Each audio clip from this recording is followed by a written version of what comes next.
ನಮಸ್ಕಾರ ವೀಕ್ಷಕರೇ, ರಾಶಿ ಭವಿಷ್ಯ ನೇರ ಪ್ರಸಾರ ಕಾರ್ಯಕ್ರಮಕ್ಕೆ ತಮ್ಮೆಲ್ಲರಿಗೂ ಆತ್ಮೀಯವಾದ ಸ್ವಾಗತ. ನಾನು ಕಾವ್ಯ. ವೀಕ್ಷಕರೇ, 2026 ಸೂರ್ಯ ವರ್ಷ.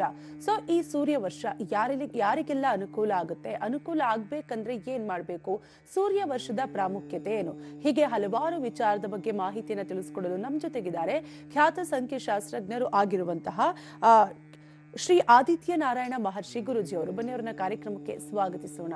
ಗುರುಗಳೇ ನಮಸ್ತೆ, ಕಾರ್ಯಕ್ರಮಕ್ಕೆ ಸ್ವಾಗತ. ನಮಸ್ಕಾರ.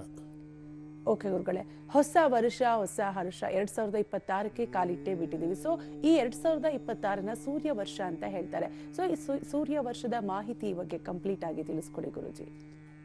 ನೋಡಿ, ಬಹಳ ವಿಶೇಷವಾಗಿ ಬಹಳಷ್ಟು ಜನ ನಾನಾ ರೀತಿಯಾಗಿರ್ತಕ್ಕಂಥ ಕನಸುಗಳನ್ನ ಹೊತ್ಕೊಂಡು ಬಹಳ ಕಾತುರದಿಂದ ಕಾಯ್ತಿರ್ತಾರೆ. ಈ ವರ್ಷ ಆದರೂ ನನಗೆ ಒಂದು ಒಳ್ಳೆ ಆರೋಗ್ಯ ಭಾಗ್ಯ, ಒಂದು ಒಳ್ಳೆ ಉದ್ಯೋಗ, ಒಳ್ಳೆ ವ್ಯಾಪಾರ, ಒಳ್ಳೆ ಮದುವೆ, ಸಂತಾನ, ಅಭಿವೃದ್ಧಿ ಇವೆಲ್ಲ ಕಾಣಲಿಕ್ಕಾಗತ್ತಾ ಅಂತ ಪ್ರತಿ ಸಾರಿ ಕಾರ್ಯಕ್ರಮದಲ್ಲಿ ಹೇಳ್ತಕ್ಕಂಥ ವಿಚಾರ ಏನಪ್ಪ ಅಂತಂದರೆ, ನಿಮ್ಮ ಜನ್ಮ ದಿನಾಂಕಗಳ ಮೂಲಕ, ನಿಮ್ಮ ಜನ್ಮ ವರ್ಷಗಳ ಮೂಲಕ ಈ ವರ್ಷಗಳನ್ನು ಲೆಕ್ಕಾಚಾರ ಮಾಡಿ ನೋಡಿದಾಗ ಪ್ರತಿಯೊಬ್ಬ ವ್ಯಕ್ತಿಯೂ ಕೂಡ ಅದರದೇ ಆದಂತಹ ವರ್ಷ ದೇಶ ಕಾಲದೋಷ ಅಂತಕ್ಕಂಥದ್ದು, ವರ್ಷ ದೇಶ ಬಹಳ ಲಾಭದಾಯಕವಾಗಿರ್ತಕ್ಕಂಥ ವರ್ಷ ಅಂತಕ್ಕಂಥದ್ದು ಇರ್ತದೆ. ಇಲ್ಲಿ ಭಾಳ ವಿಶೇಷವಾಗಿ ನೋಡಬೇಕಾಗಿರ್ತಕ್ಕಂಥದ್ದು 2026 ನಮಗೆ ಅದೃಷ್ಟವೋ ದುರದೃಷ್ಟವೋ ಅಂತಕ್ಕಂಥದ್ದು. ಈಗಾಗಲೇ ಇದ್ರ ಬಗ್ಗೆ ಇದೇ ವೇದಿಕೆಯಲ್ಲಿ ಇಂದಿನ ಕಾರ್ಯಕ್ರಮದಲ್ಲಿ ಮಾಹಿತಿ ಕೊಟ್ಟಿದ್ದೀವಿ. ಅದು ನಿಮ್ಮ ಜನ್ಮ ವರ್ಷಗಳ ಮೂಲಕ ನಿಮಗೆ ಮಾಹಿತಿ ಕೊಟ್ಟಿದ್ದೀವಿ.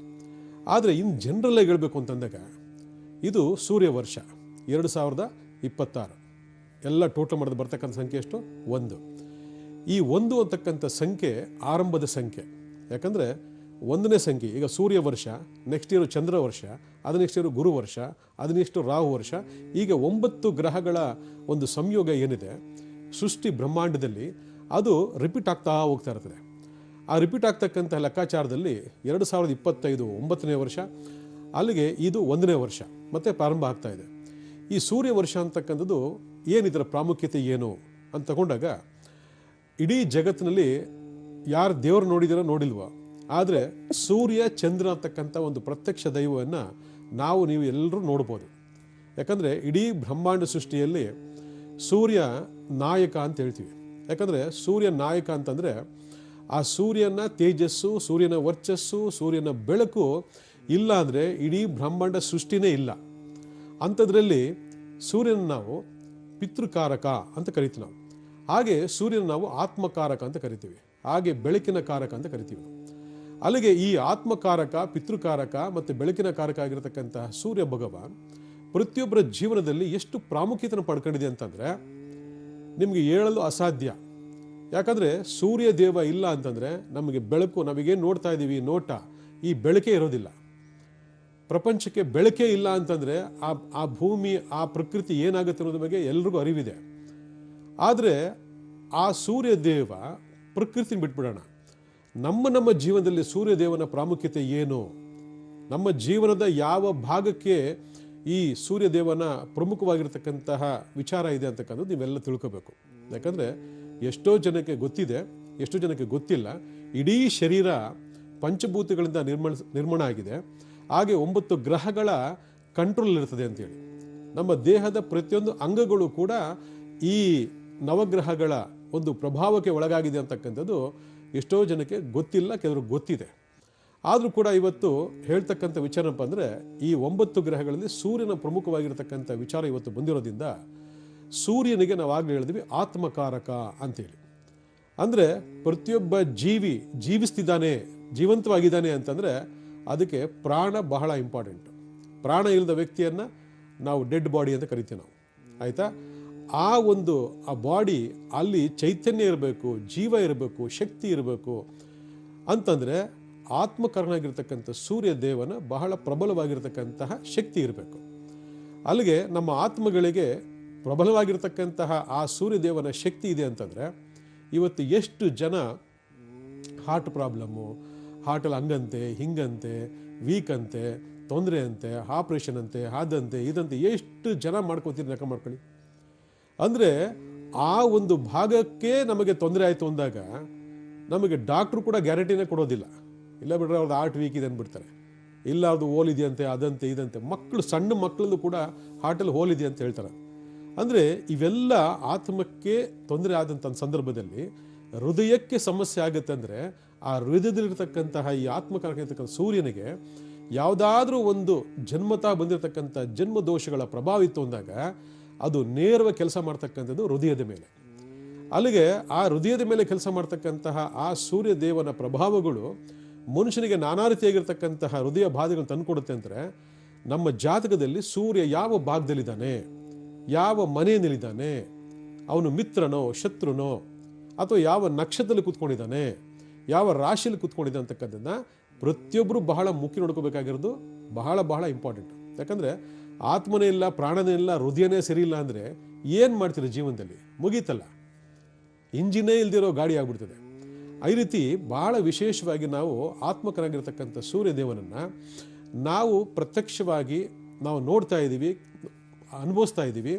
ಆಗಿದ್ದ ಸಂದರ್ಭದಲ್ಲಿ ಈ ಆತ್ಮಕನಾಗಿರ್ತಕ್ಕಂತಹ ಈ ಸೂರ್ಯ ಭಗವಾನು ಮನೆಯಲ್ಲಿ ಯಾವ ವ್ಯಕ್ತಿಯ ಮೇಲೆ ಅತ್ಯಂತ ಹೆಚ್ಚು ಪ್ರಭಾವಿತನ ಕೆಲಸ ಮಾಡ್ತದೆ ಅಂತಕ್ಕಂಥದ್ದು ತಿಳ್ಕೋಬೇಕು.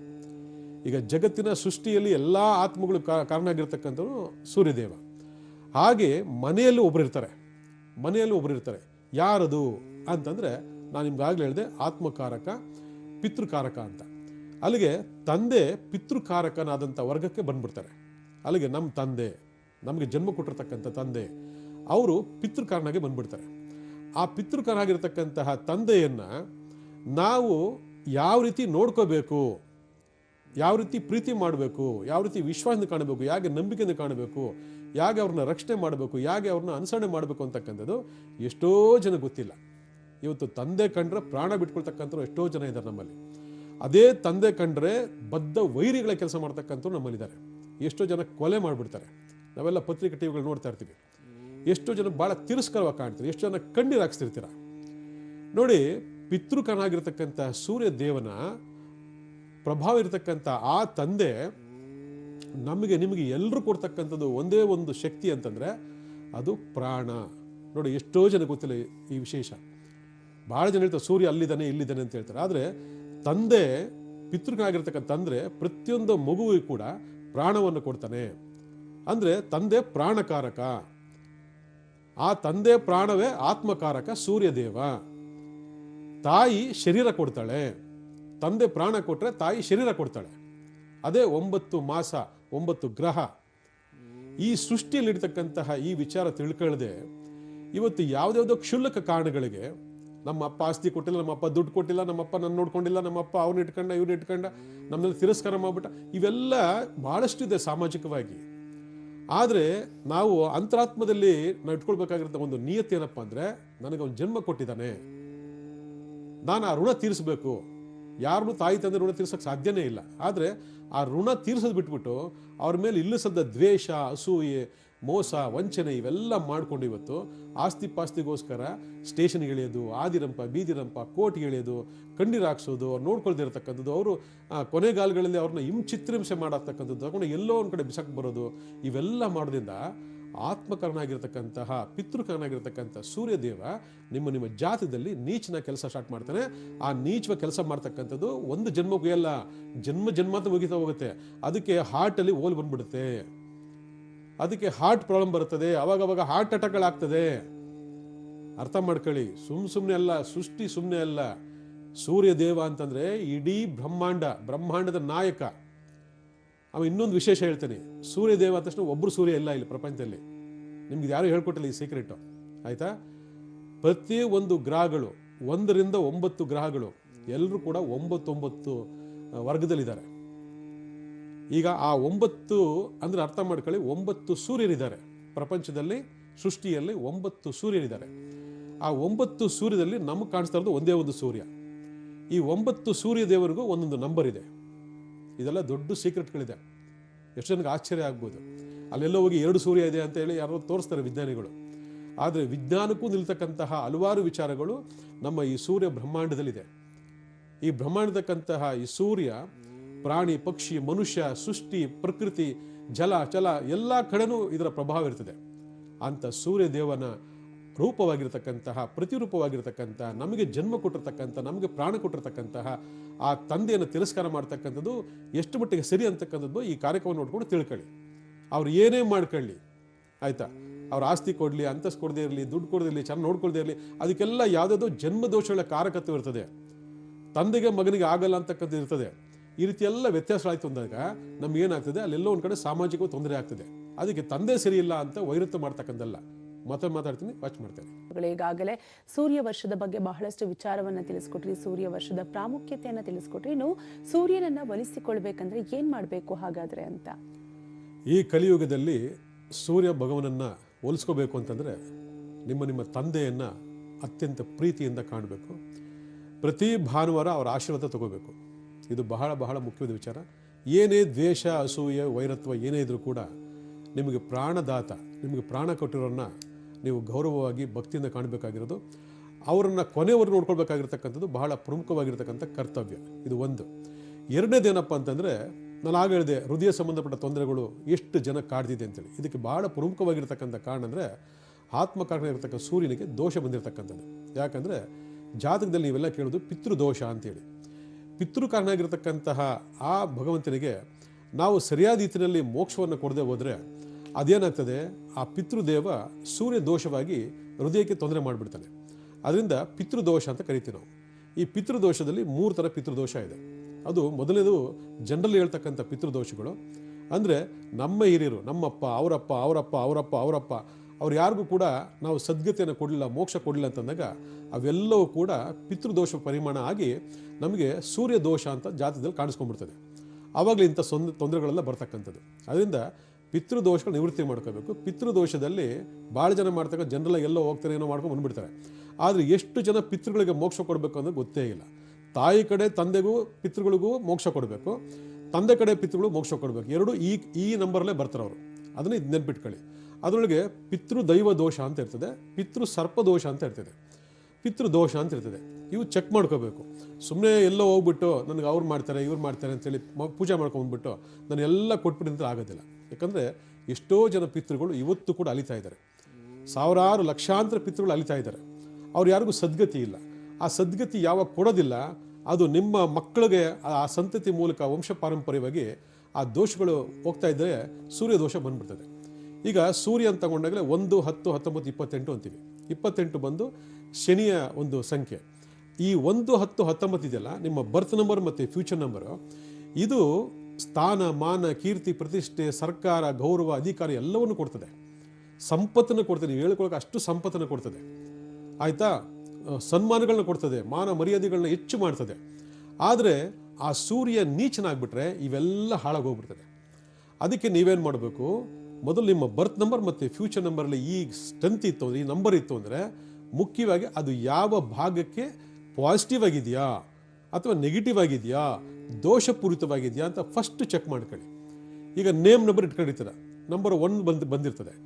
ಆ ನಂಬರ್ 1 ನಂಬರ್ ನಿಮಗೆ ಪಾಸಿಟಿವ್ ಕೆಲಸ ಮಾಡ್ತಿ ತಿಳ್ಕೋಬೇಕು. ಯಾಕಂದರೆ ಜಾತಕದಲ್ಲಿ ಸೂರ್ಯನೇ ನೀಚನಾಗಿದ್ದಾಗ ಅಥವಾ ಜನ್ಮ ಸಂಖ್ಯೆ ಮತ್ತು ಭಾಗ್ಯ ಸಂಖ್ಯೆ ಇರತಕ್ಕಂಥ ಸೂರ್ಯ ನೀಚನಾಗಿದ್ದಾಗ, ಪಿತೃ ದೋಷಗಳು ಮಾಡಿದಾಗ ಅಥವಾ ಪಿತೃ ಶಾಪಗಳಿಗೆ ಒಳಗಾಗಿದ್ದಾಗ, ಪಿತೃ ಕೋಪಗಳಿಗೆ ಒಳಗಾಗಿದ್ದಾಗ ನಿಮ್ಮ ನಾಮಬಲ ಆಗಿರ್ಬೋದು, ನಿಮ್ಮ ಬರ್ತ್ ನಂಬರ್ ಆಗಿರ್ಬೋದು, ಫ್ಯೂಚರ್ ನಂಬರ್ ಆಗಿರ್ಬೋದು, ಏನೂ ಕೆಲಸ ಮಾಡಲ್ಲ.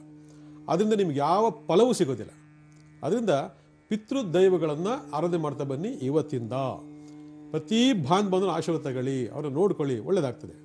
ಓಕೆ ಗುರುಗಳೇ, ಇವತ್ತಿನ ಕಾರ್ಯಕ್ರಮದಲ್ಲಿ ಸೂರ್ಯ ವರ್ಷದ ಬಗ್ಗೆ ಬಹಳಷ್ಟು ವಿಚಾರವನ್ನ ವೀಕ್ಷಕರಿಗೆ ತಿಳಿಸಿಕೊಟ್ರಿ. ಧನ್ಯವಾದಗಳು. ನಮಸ್ಕಾರ. ನೋಡಿದ್ರಲ್ಲ ವೀಕ್ಷಕರೇ, ನೀವು ಕೂಡ ಯಾವುದೇ ರೀತಿಯಾದಂತಹ ಸಮಸ್ಯೆಯನ್ನು ಎದುರಿಸ್ತಾ ಇದ್ರೆ, ಒಂದು ವೇಳೆ ಸಮಸ್ಯೆಗೆ ಪರಿಹಾರ ಸಿಕ್ಕಿಲ್ಲ ಅಂದ್ರೆ, ಹಾಗೆ ನಿಮ್ಮ ಲಕ್ಕಿ ನಂಬರ್ ಯಾವುದು ಅಂತ ತಿಳ್ಕೋಬೇಕು ಅಂತ ಇದ್ರೆ ಗುರುಜಿಯವರನ್ನ ನೇರವಾಗಿ ಭೇಟಿ ಆಗ್ಬೋದು. ಗುರುಜಿಯವರನ್ನ ನೇರವಾಗಿ ಭೇಟಿ ಆಗ್ಬೇಕಂದ್ರೆ ನಿಮ್ಮ ಟಿವಿ ಸ್ಕ್ರೀನ್ ಮೇಲೆ ಅಡ್ರೆಸ್ ಪ್ಲೇಟ್ ಬರುತ್ತೆ, ನೋಟ್ ಮಾಡ್ಕೊಳ್ಳಿ. ಶ್ರೀ ಆದಿತ್ಯ ನಾರಾಯಣ್ ಮಹರ್ಷಿ 1033 13ನೇ ಮುಖ್ಯ ರಸ್ತೆ, ವಿಜಯ ಬ್ಯಾಂಕ್ ಲೇಔಟ್, ಬಿಳೇಕಹಳ್ಳಿ, ಬನ್ನೇರುಘಟ್ಟ ಮುಖ್ಯ ರಸ್ತೆ, ಬೆಂಗಳೂರು 76. ಇದು ಗುರುಜಿಯವರ ಅಡ್ರೆಸ್ ಪ್ಲೇಟ್ ಆಗಿರುತ್ತೆ. ಜೊತೆಗೆ ಕಾಂಟ್ಯಾಕ್ಟ್ ನಂಬರ್ ಕೂಡ ಬರ್ತಾ ಇದೆ, ನೋಟ್ ಮಾಡ್ಕೊಳ್ಳಿ. ಯಾವುದೇ ಸಮಸ್ಯೆ ಇದ್ದಲ್ಲಿ ನೇರವಾಗಿ ಭೇಟಿ ನೀಡಿ ಪರಿಹಾರವನ್ನ ಕಂಡುಕೊಳ್ಳಿ. ನೋಡಿದ್ರಲ್ಲ ವೀಕ್ಷಕರೇ, ಇದಾಗಿತ್ತು ಈವರೆಗಿನ ರಾಶಿ ಭವಿಷ್ಯ ನೇರ ಪ್ರಸಾರ ಕಾರ್ಯಕ್ರಮ. ನೆನಪಿರ್ಲಿ, ನ್ಯೂಸ್ ಅಂದ್ರೆ ಪಬ್ಲಿಕ್ ಟಿವಿ.